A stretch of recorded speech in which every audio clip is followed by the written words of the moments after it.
Well, I'm very glad to announce the beginning of our series lecture called Religion, Division and Societal Changes.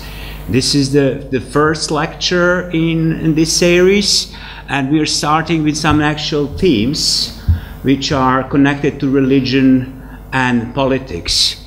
Today we start with Syria, and in the beginning of May we end with a lecture of Professor Hovorun about Ukraine. It means that we have like two most important and probably most knowledgeable people in the world to talk about these topics. Now, when we think about our topic today, we need to have in mind that Christianity is not regional religion, but it's a global religion. And when Christianity spread, it spread all over the ecumena, or the inhabited world. It means some people went to Europe, but some people, apostles, went to Asia. At a certain point,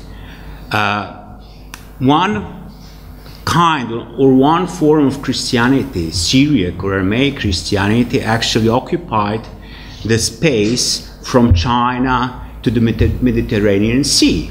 When we talk about Christianity today, it slips from our mind this idea that Christianity existed in Asia for 20th century.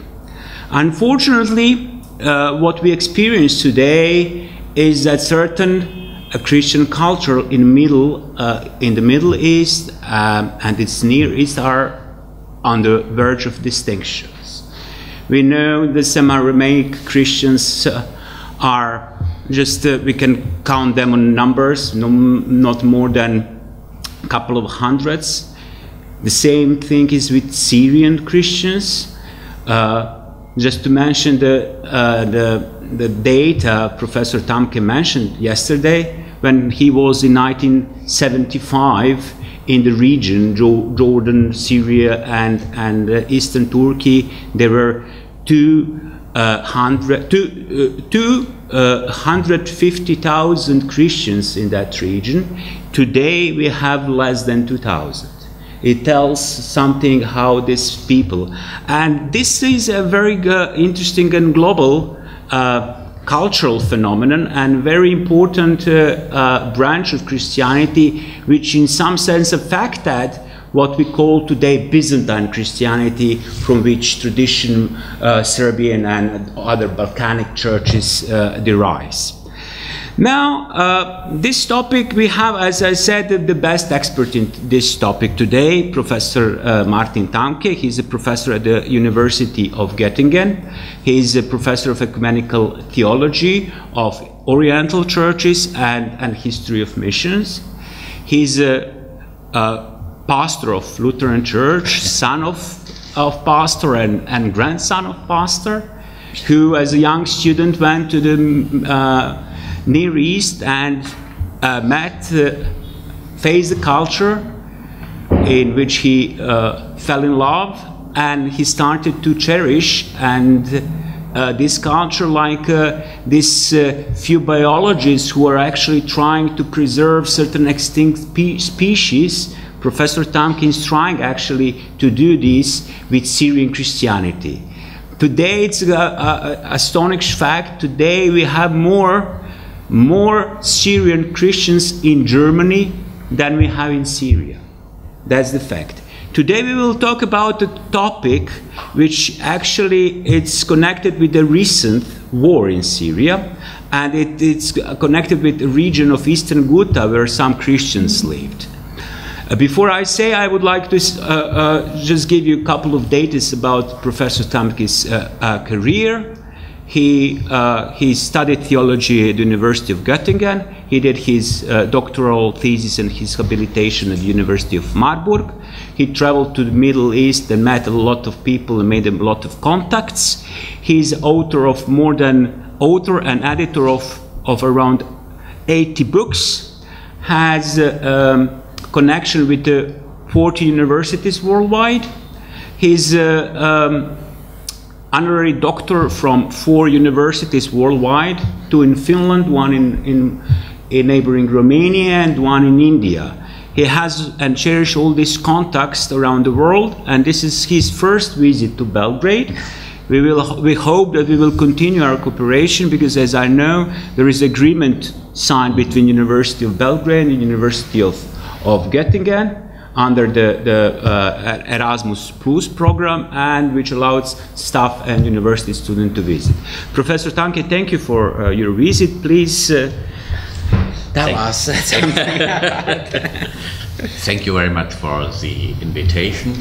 I hope after this splendid invitation it will be not too disappointing for you to listen to me, and because this is just a piece of something that is going on in Syria in the moment. To give you an idea about Syria, Syria was more than 2 million Christians before the war, and in the moment the new numbers we got, they are just ideas. We don't know correct numbers for the moment. Between 300,000 and 700,000 are left in Syria. So the big majority of the Christians left the country the last years during the war, are mainly in Lebanon, but also in worldwide in European and countries and other countries. So what this will be for the future of Syria, we don't know for the moment, and still we hope that it might be possible to bring back some of them to Syria after the war. So we started already, not just with restoration in Syria, we started also with, for example, in April we have a big conference in my university for the rebuilding of churches and the communities in Syria and around.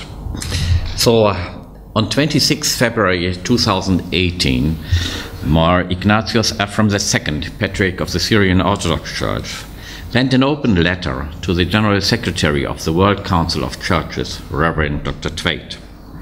He had made similar comments on the matters before, and with this, his letter, he took it to the public. After a formal greeting, he dives right into the subject. I quote, "We are deeply appalled by your statement on Syria, issued on February 26, 2018. You mentioned 550 victims killed in Eastern Ghouta, including more than 130 children.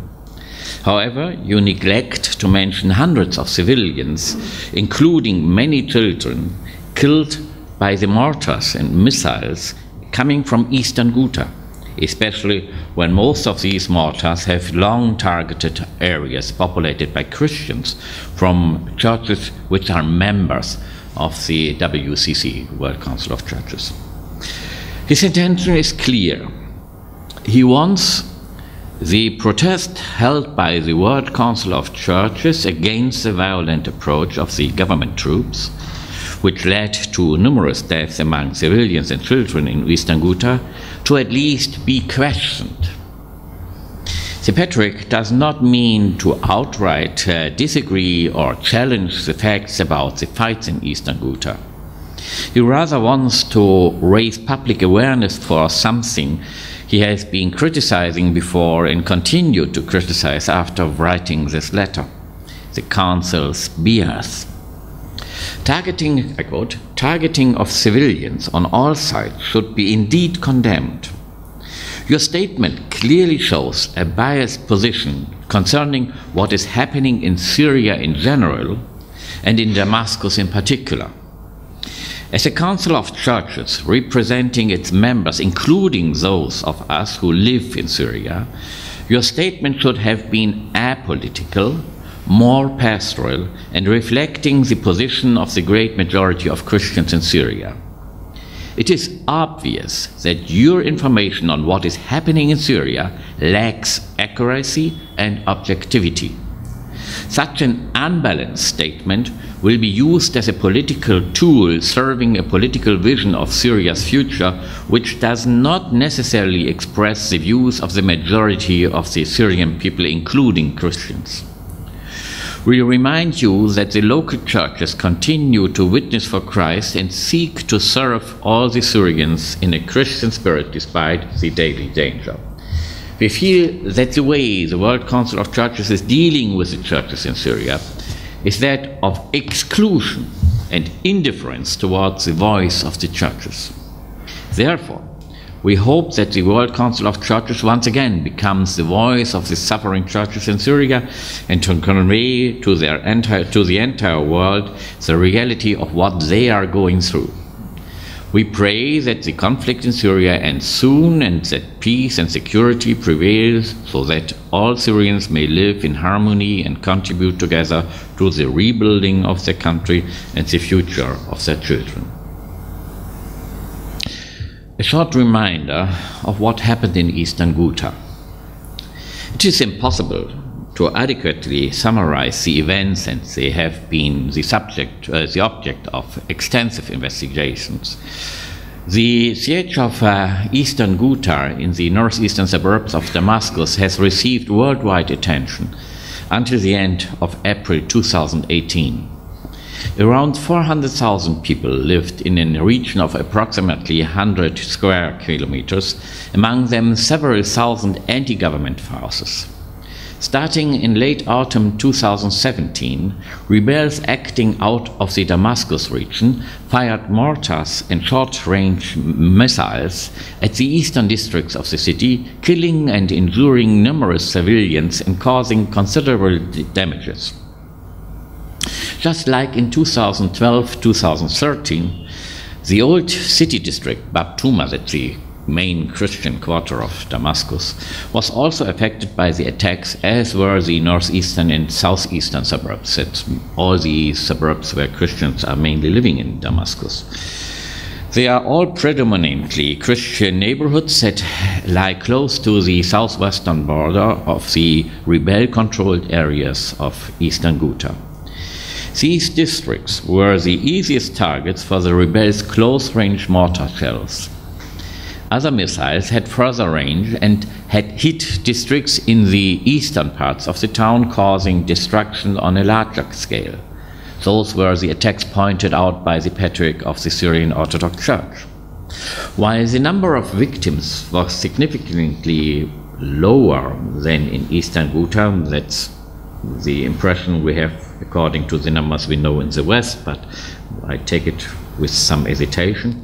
The people affected in their neighborhoods were predominantly Christian. 2011, peaceful protest against the regime began in smaller towns in the east of the fertile oasis Ghouta, as well as in the city of Douma and various provisional settlements. The regime took drastic action which spurred on the rebellion in Eastern Ghouta and ultimately led to an armed conflict. Terror attacks on government-owned buildings and bombardments on rebel districts by the government followed. The Christians in eastern Damascus were also affected by the armed insurgency. The largest Melkite Greek Catholic church in the capital city, St. Kyrillos, was among the first to be hit, suffering only material damages. One of the priests, Father Georg-August-Universität, stayed and had to stand by while a third of the congregation, about 1,000 families, emigrated mainly to Germany. By July 2012, the Free Syrian Army had established a stronghold in Eastern Ghouta. Christians made an easy target for the violent rebels, partly because they were a minority and had stayed out of political conflicts during the civil war. The church leaders were known to support the government. Car bombs and missile attacks became more frequent inside Christian neighborhoods. Reports on these attacks had often had in common that they came from Syrian church informants and won solidarity among a big portion of Christians in Europe. On 28 August 2012, a car bomb exploded in Jarmana, that's one of these suburbs of Damascus, during a funeral procession for two young men who had lost their lives in an attack the previous day. 12 people died. Other report speaks about 27 victims, including 5 children. Over 50 people were severely injured. Another car bomb on 30 September claimed 5 lives and wounded 30 people. On the 21st October, a car bomb in front of a police station in the Christian district Baktuma killed 13 people and injured 29 severely. On 28 November, Father Nicholas Haddad of the Malkite Monastery confirmed another attack that wounded 10 members of the Roman Orthodox Church and the Malkite Church, but none of the fatalities were Christians. This list goes on forever. Bishop Armash Nalbandian, a friend of mine, reported of an attack on a bus stop for school children from an Armenian church. 4 children aged between 6 and 7 died, as did the bus driver. At this point, attacks occurred almost every day. Bishop Armash Nalbandian, that's the Armenian bishop, spoke on 20 to 30 grenades falling daily on the Christian districts. The Armenian St. Narsarchus Church, the Roman Orthodox Church of the Holy Cross, the St. Kyrillos Melkite Church, the Franciscan Church, the Maronite Cathedral, and even the Melkite Patriarchate were affected. Churches of virtually all confessions in the Christian districts of Damascus suffered great losses that included children and elderly victims. Contrary to the impression of many Christians in Syria, there have been detailed reports on the attacks in Germany, maybe not so much through mass media channels, but in church media. Christians in Eastern Ghouta, just to look to the other side of Damascus. In the early stages of the civil war, there were several Christian communities in Eastern Ghouta. The journalist Karin Leukefeld reported from her visit in Harasta after Eastern Ghouta had been retaken. There was the Greek Orthodox St. Elias Church, as well as the Greek Catholic Cathedral of the Dormition of Our Lady. Both were ravaged. Studies by the Syrian Network for Human Rights from the spring of 2015 show that both churches came under heavy fire during strikes from the Syrian armed forces against rebel-controlled areas. 500 families, around 2,500 Christians, used to live in Harasta, according to Gabriel Khalila, the priest of the St. Elias Church. Life was cheaper in Harasta than in Damascus, which is why many young people who wanted to start a family bought a flat or a house there and traveled the 15 kilometers to Damascus for work. When the protests began in 2011, people felt anxious. As young Muslims took up arms and became more extremist, many Christians decided to spend more and more nights in Damascus. Perhaps I should explain, before the tensions reached the town in a more heavy way, they built up protection troops themselves so that no one of the extremist groups, even not the government, could enter the town. But they gave up this when the extremists became too strong in the town itself.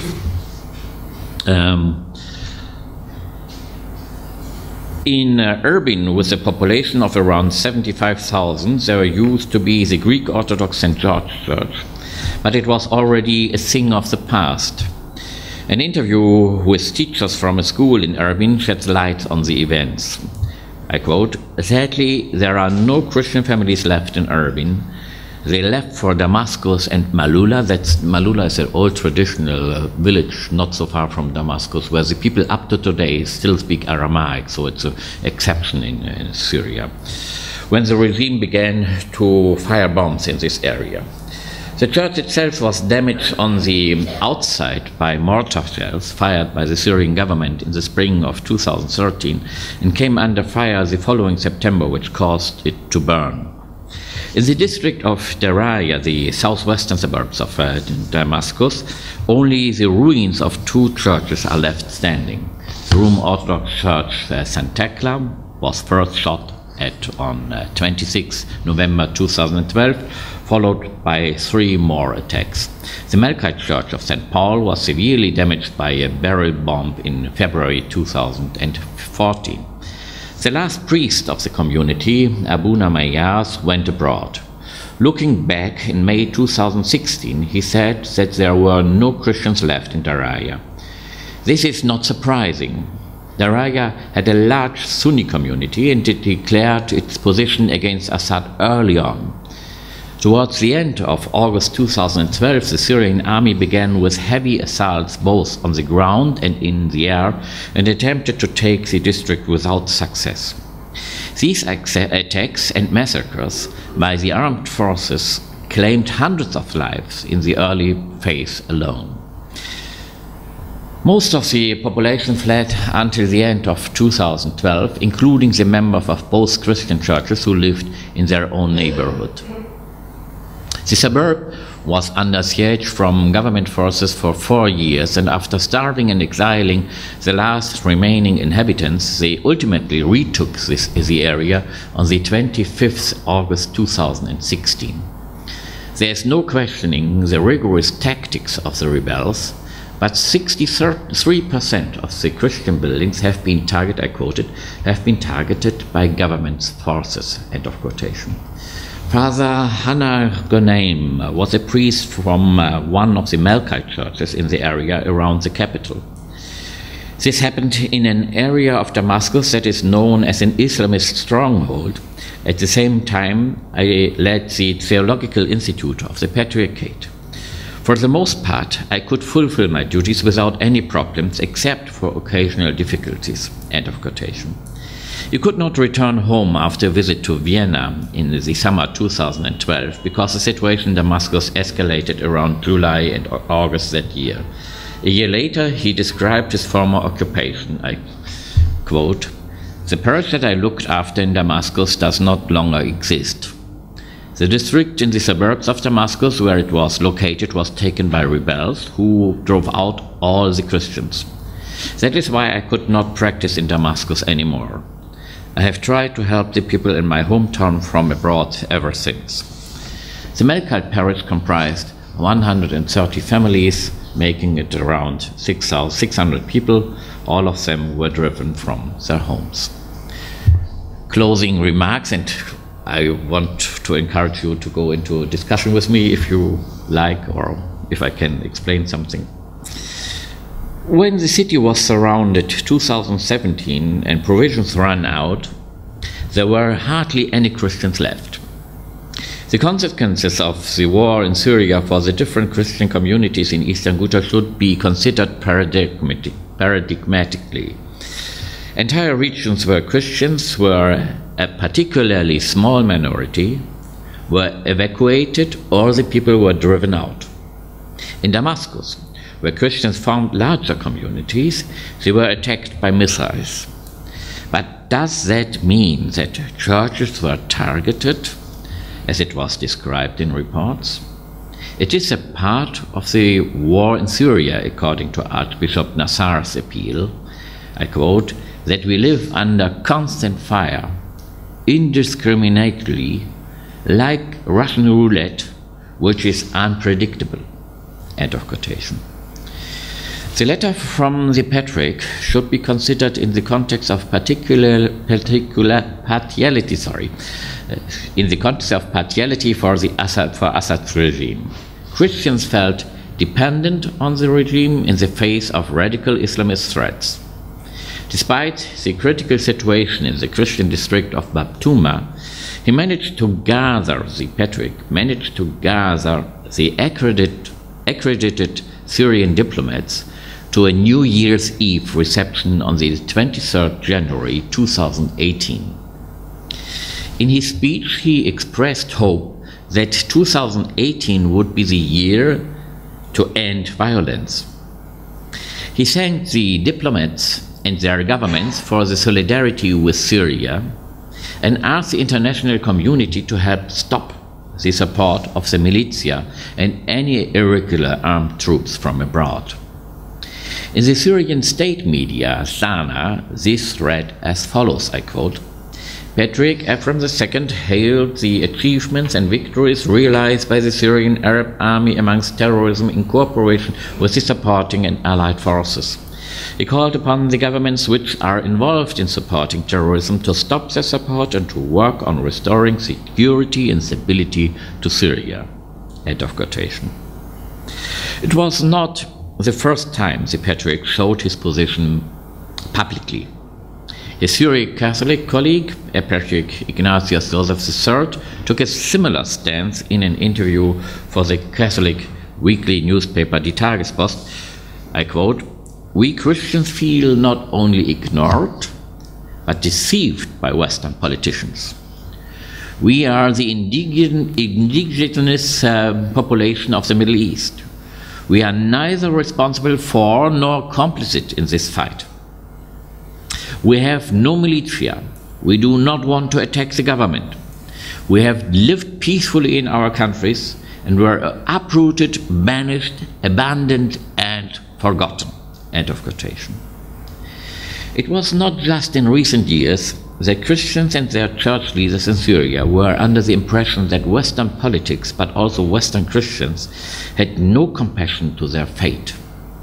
And aside from the great commitment of the Catholic and Protestant aid organizations, the church interest in Christians in the Near and Middle East is actually small. Attention from the media had also decreased in the last 2 years. Leaders from churches in the Near East do not get tired of accusing the West of their indifference towards Christians in the country of Christianity's origin. They see the lack of media attention for the dramatic events in Syria capital in the spring of 2018. In Germany, only very few articles of the secular press reported on the crimes by rebels against civilians in Eastern Ghouta. On the 1st March 2018, the Armenian Apostolic Bishop of Damascus, Nalbandian, said, I quote, "We feel deeply sorry for the suffering civilians in Eastern Ghouta, but we notice a lack of pictures in international reports of the damages caused by never-ending shell fire by Islamist militia on the old town of Damascus, where Christian cathedrals are located." End of quotation. On the following day, the Catholic Foundation Pro Oriente in Vienna reported it's a special Catholic foundation that do especially dialogues with the Oriental Orthodox churches and the Syriac churches. I quote, "The whole world is outraged by the attacks the Syrian Air Force launched on the command center of the Jihad militia who were hiding in Eastern Ghouta among civilians. But why does nobody report on the shellfire missile attacks by the jihadists on Christian districts of Damascus like Babtuma and the suburb Jamana, which have been going on for weeks? This is the urgent question Syrian bishops and church leaders are asking." End of quotation. Instead, ressentiment towards the West is growing among representatives of Christian denominations. The guardian of the Franciscan monastery of the Conversion of St. Paul, that's near the border of Babtuma from Damascus, said, I quote, "The Christians feel abandoned and frustrated because nobody cares about what happens in the Christian districts that are permanently under fire." End of quotation. The accusations from other people in the church go even further. They claim that the West is actively participating in the war in Syria. They mention the supply of arms to terrorists and an economical interest in the Syrian oil and gas. The Roman Catholic Patriarchal Vicar of Jordan, William Shomali, proposes that the West is blind. I quote, "The West is only telling one part of the truth. An example, Assad is bombing Eastern Ghouta near Damascus and speaks of 600 fatalities, but nobody speaks of the 600 victims who were killed by the rebels firing out of Eastern Ghouta on the central district of Damascus. There were just as many fatalities." End of quotation. The World Council of Churches published a statement on the dramatic situation in Syria on the 26th February 2018, 2 days after the United Nations Security Council Resolution 2401 became ineffective that called for a 30-day ceasefire in Syria.